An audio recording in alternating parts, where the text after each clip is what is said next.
nice to people and did the right thing towards trying to get his players to play hard and the coaches to coach well. And I would ask him to do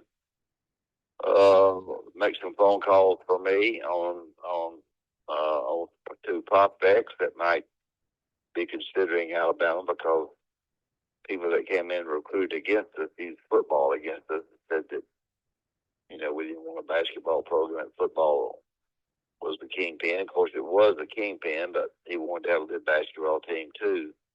And so I'd ask him occasionally to call 2 or 3 players that were on the fence a little bit, and he would do so. So it was fine. Well, let me ask you, how do you think NIL would have affected college basketball and the way that you recruited back then if it was around? Ridiculous. It's a killer of college athletics. It's a killer of college football. It's what the high roll cheating into it because they don't have a cap. There's the judge just day before yesterday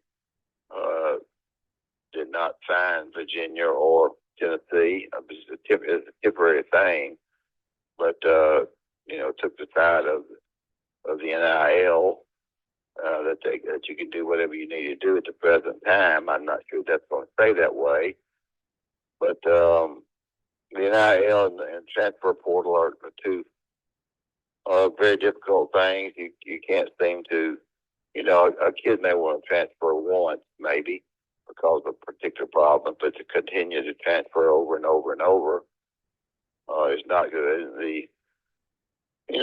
Some people say, well, coaches move, and coaches do move. Some coaches do move, but they also pay buyouts. So it's a deal where I don't think when it first started, I had Jay Billups on my show today, where really that, the transfer portal is really the cause of a lot of it, because you can't coach your guys as well as you need to because they're looking to leave. A lot of jealousy involved in if somebody's making more money than you're making playing right next to you on the line or in the backfield or on the basketball court. It causes problems. So